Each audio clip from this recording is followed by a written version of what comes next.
All right, I'm just going to take a moment to say that not always is a pack ratter a bad thing. That was the boat I found to fix that because they, manufacturer, didn't send enough of these right here. That one is standard thread. That one's metric. But it don't matter.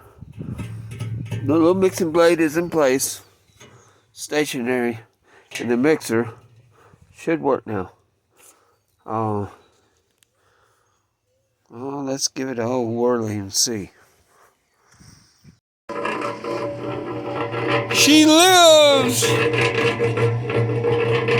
She lives! Awesome!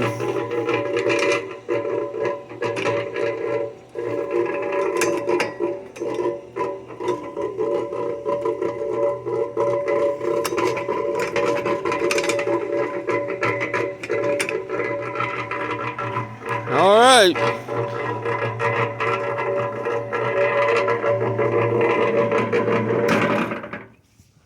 And if you're wondering, you're thinking, you ain't sure if you could actually use this off grid, you could. Where did I see that label? There's a label in here somewhere, I thought.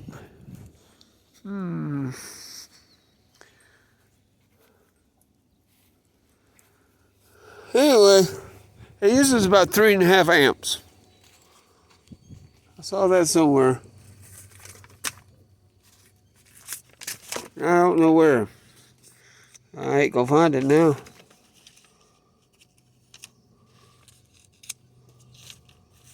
But it's a very small motor. Yeah, I ain't gonna find it now.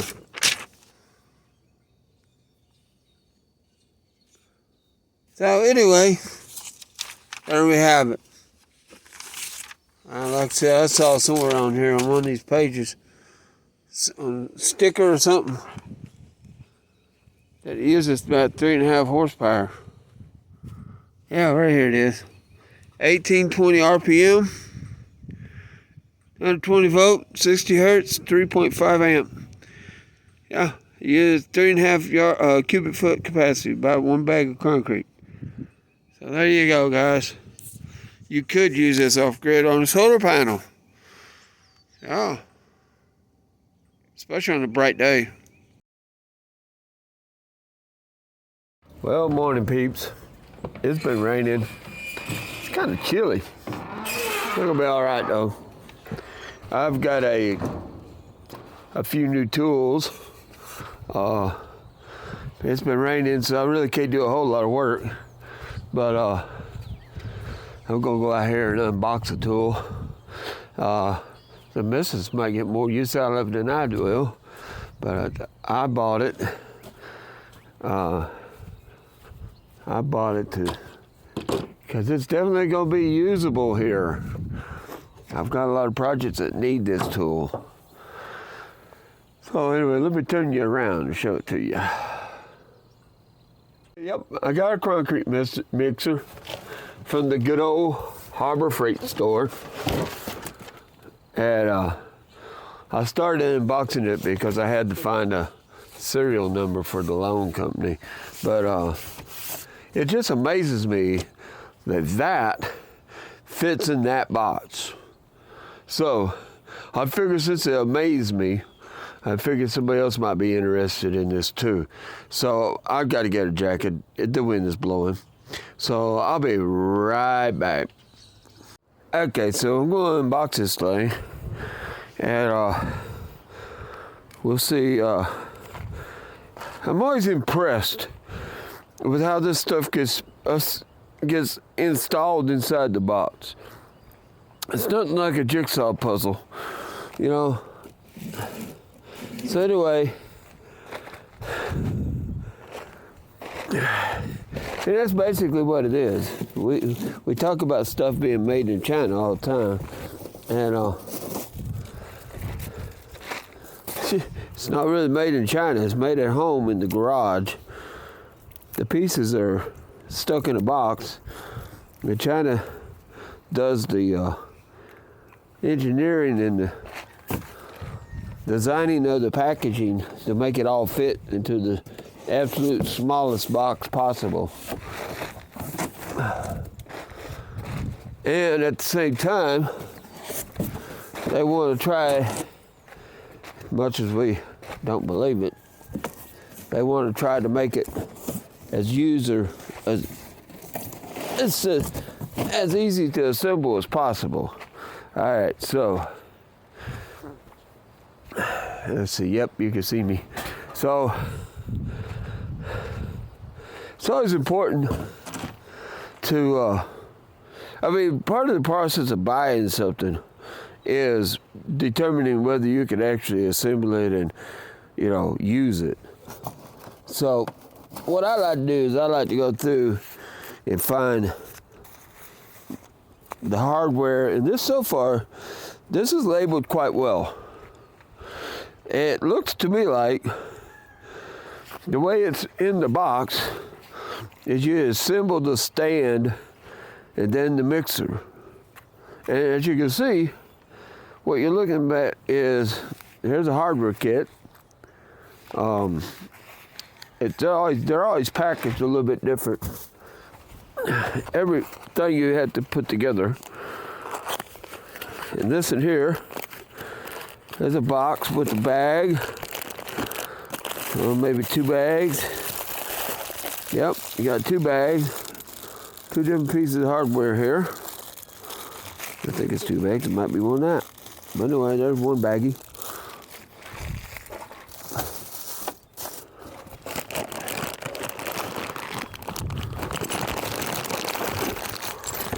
And there's 2 baggies. All right. So, I like to lay them out. I'm not going to open the bags for them. I don't need to do that. Well, I don't have to open the bag all the way anyway.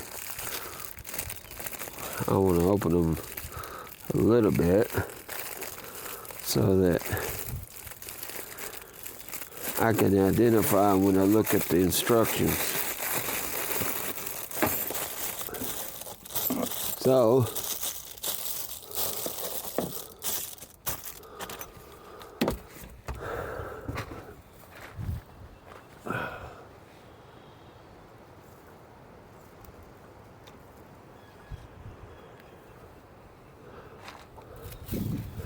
here's my hardware kits that I've opened up so far. Right here. And then there's my instructions. And this is the pieces in the top part. And like I said, I think these are going to be the stand. So let me open that up and see what that is. See how well labeled all these pieces are.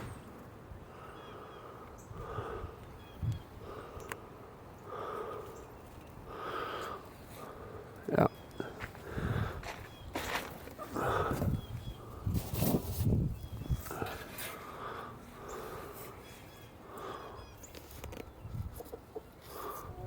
Baby's getting his toy out. Yeah, and I'm making video. This is the missus. If you want another good channel to watch, Little Creek Homestead. She makes videos on occasion, mostly gardening content. Rare occasion. Yeah. I keep encouraging her, probably to the point of aggravation, but I do. You aggravating?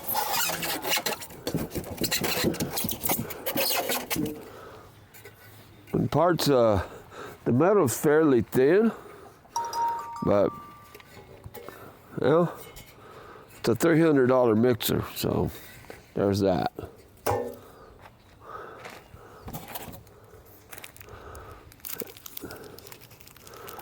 But everything seems to be in good shape so far.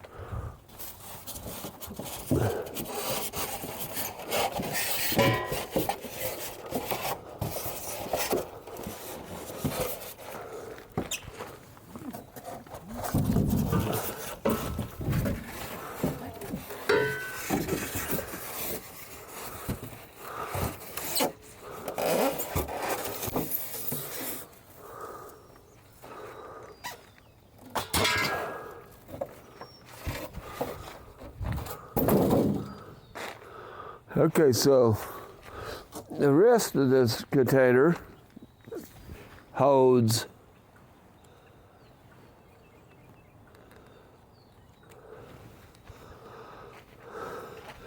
that's going to be the drum, and somewhere in there is a motor. So let's look at what the instructions say, because I have a feeling we need to put this together before we put that together. Let me try to find the instruction book here. All right. Pause this a second. Okay, so here's the stand. I need 2 wheels. Okay, so there's a bunch more parts inside here. All right, so we've got a gasket for the drum. And we got a belt for the motor. Let me put that over there. Hang on a minute. Right inside this drum is the rest of the parts, I do believe. Okay, so here's my 2 wheels.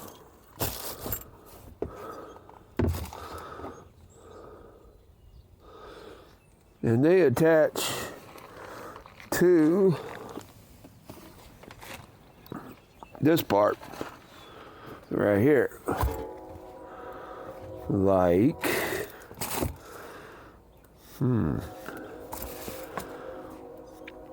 like so. Yeah, hang on a minute. So they get attached there, and then there's some kind of keeper. I'm gonna guess that the stuff for the wheel is gonna be right here.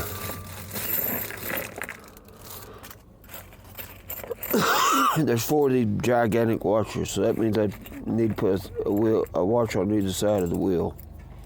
Hang on a minute. All right, let's see what other parts I need put in there.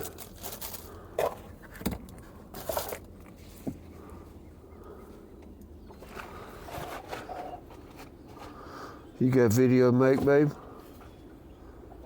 No, I'm just looking at thinking about bringing that bookshelf over to put stuff in for them strawberries. I can get them out of the way so I can put more dirt in the cabinet there. Okay. All right, so we got the wheel bracket, and a cotter pin. So we put cotter pins through the tube. All right, so far I haven't needed any tools. I will need tools soon, but not yet. And there's the wheel assembly. It's really simple. Flat wash on the inside, flat wash on the outside, and a split pin. That's it. That side gets repeated. All right, so there's the wheel assembly. The next assembly is this piece.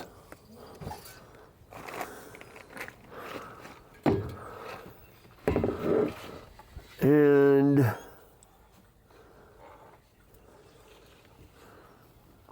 it would appear that it goes in like that.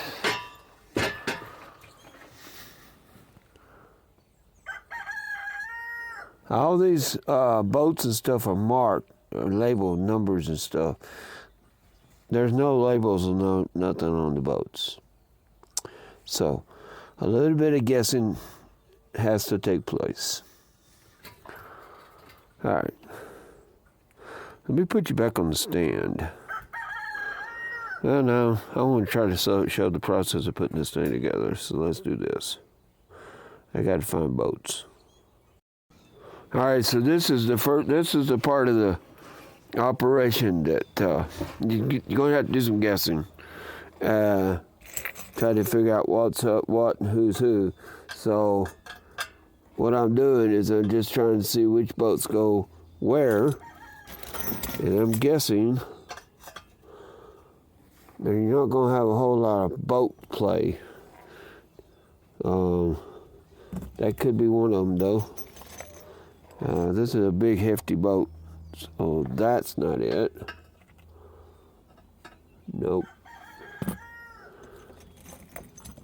Now I'm guessing that's a little bit shorter.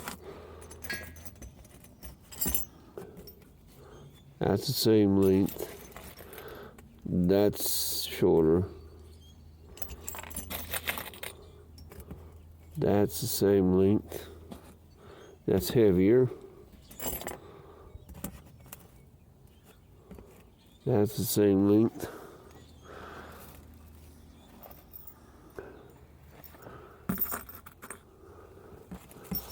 So you got 4 right there, they're the same length. So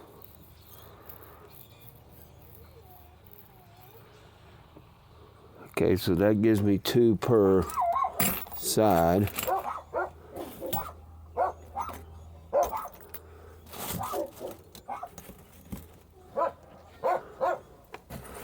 Dog's got to find something to bark about. Oh, let's see here. All right, so now we have an assortment of washers and lock washers. See what the instructions say again. Hex bolt, flat washer, hex flange nut. All right, so the flange nut, you don't need a washer on that side. So you need a washer on the head side of the boat. Okay. All right, so for those who don't know, a flange nut, kind of looks like a regular nut, but it has like a flange on it. Well, the backside of that flange gives you basically what a split washer does. A little bit of grip. The dogs are barking at a pedestrian, I think. Alright, so I think a boat goes through there, but based on how much thread I don't have on these, I'm not real sure that that's right. Okay, so I found the reference for the nuts. They are back here on the back page, and right here, 69 and 55. So there's 55, it's a flat washer. There's 18 of those little babies. 69 is a hex bolt, 8 by 55 millimeters. Centimeters. So, I'm guessing that maybe there's only 2 of them. So, okay, so we're going to just call that a 55 millimeter bolt. And it says there's a washer, 55. So, again, a flange nut. All right. As so far, I'm using a crescent wrench and a pair of vice grips to hold the boat steady and crescent wrench to tighten. Yes, I have other tools, but no, I can't find them. And the sink was a tightening. I'm not sure if it matters, but I tightened the shortest one first. That's the one back in here. I tightened it first. Basically keep it from moving, side to side. Now I'll tighten up the other 2. I was taught somewhere a long ways ago, you're supposed to hold the boat steady and tighten the nut. I don't know if that's the way it's supposed to be done or not. I'm not trying to give you instructions. I'm just showing you how I'm doing it. All right, so now we graduate from the trunk of the car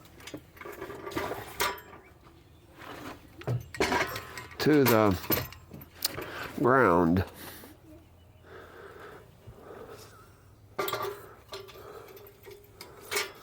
Okay, there's that. I now have a stand. I think I'm going to be back in the car now, working on the drum. Well, let's find out. Nope, I'm attaching something to the stand. The bottom half of the drum, it looks like. All right, so this puts this part of the procedure works a lot better if you do have help. But my dinner bow is installed. Yum! All right, so now I gotta get the boats for it, which are hex boat number 42, flat washers on both ends, and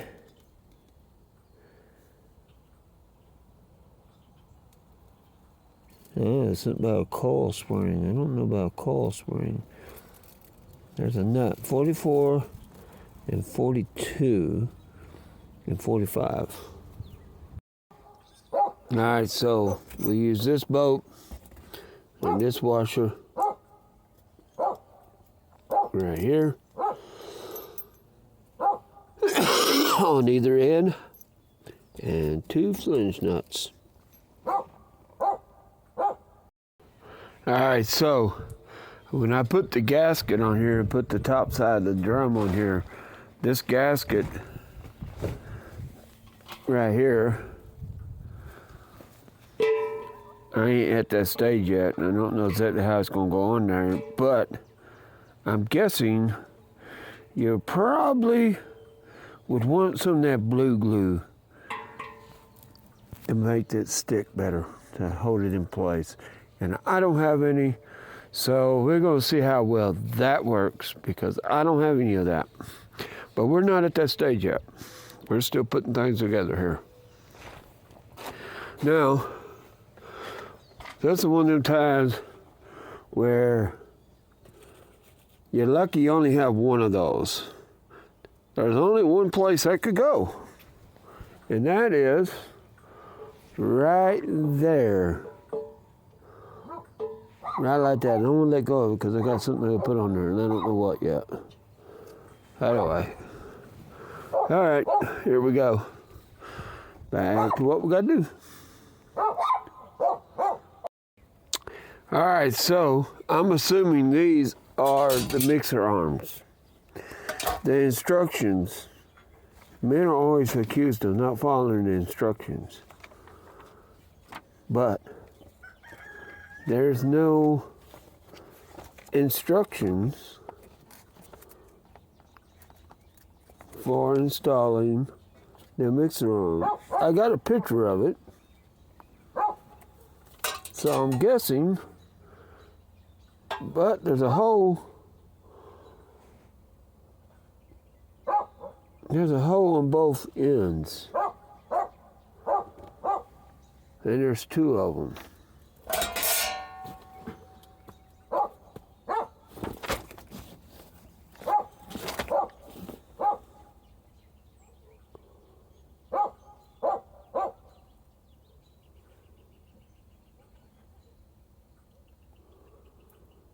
And there's supposed to be a coil spring.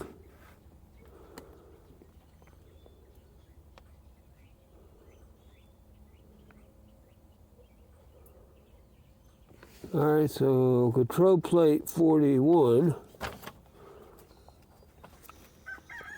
Let's go to the parts list. That's where this stuff is, I think.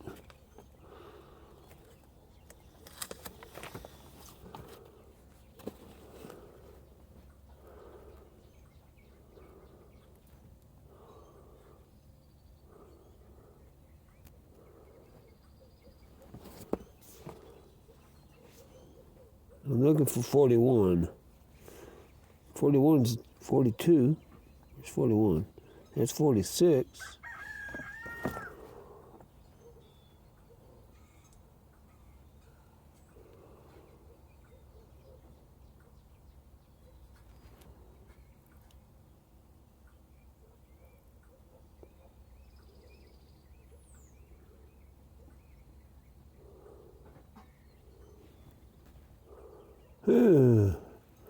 Okay, folks. Yeah. So this, all that stuff gets bolted to this. All that. I'm going to turn this off for a minute. All right, so this is the part where you got to read the parts diagram to figure out what's what and who's who. Now, that ring, that's 60, I believe, is the gasket. So I'm not worried about 60 yet. Now, when it wants to blow trash around, I don't have time for that. All right, so 5 is 18 nuts. That's probably going to be these. 1, 2, 3, 4. Yeah, I'm not counting right. You would think I know how to count at 63 years old. 2, 4, 6, 8, 9.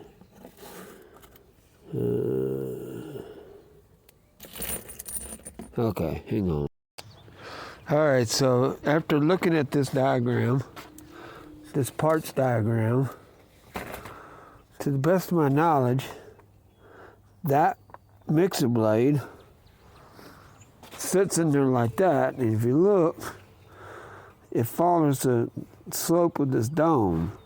So the way I put it in there is a boat, a rubber washer, mixer blade, flat washer, and a boat head, and then button it up at the bottom. That's.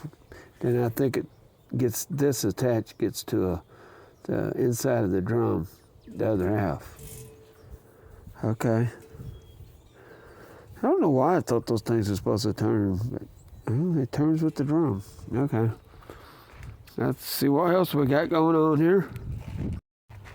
All right, so mixer blades. Now, like I said, the gasket is going to be the hard part because I don't have no blue glue. I don't have no blue glue to hold that gasket on there, but I'm not ready for that yet. We got other things to put together. So, because of the lack of pictures, we have to go back to this. Now, this little wheel here gets attached to the end that's on the stand by, that's this wheel right here. It's got a little notch in it, so that's easy to do.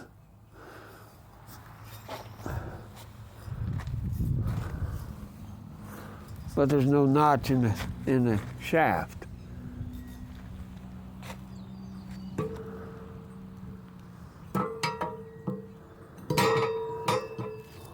But it goes something like that. Now, I think this big boat and this nut, this is a insert nut. It goes on there, and I'm thinking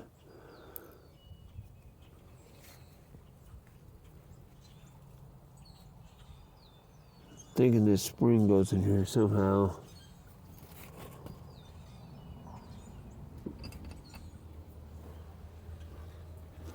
Okay, let me take a look at it for a little bit.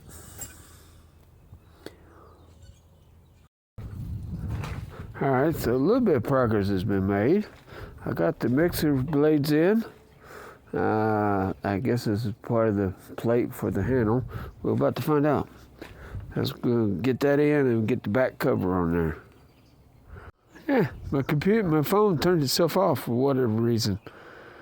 I'm probably running out of battery. That's probably what it is. Anyway, I got the handle on. Got the handle on. I think this is supposed to.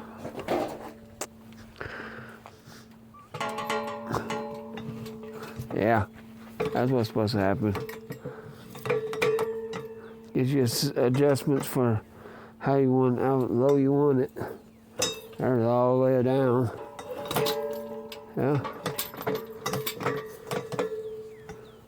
There we go. Okay. All right.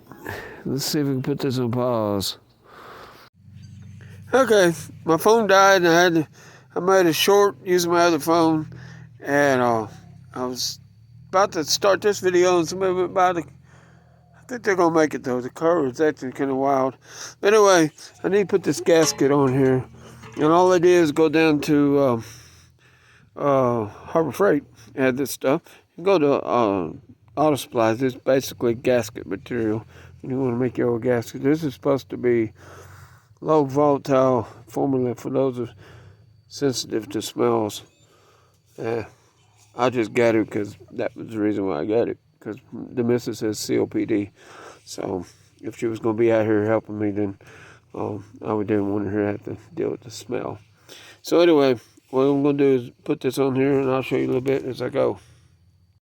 I'm not one of them little bitty dabs will do you kind of guys. But I did put a dab at each near each hole. And what I'll do is I'll stick the gasket on there and smear it around with the gasket a little bit. And that'll hold the gasket in place when I set the other half of the drum on there.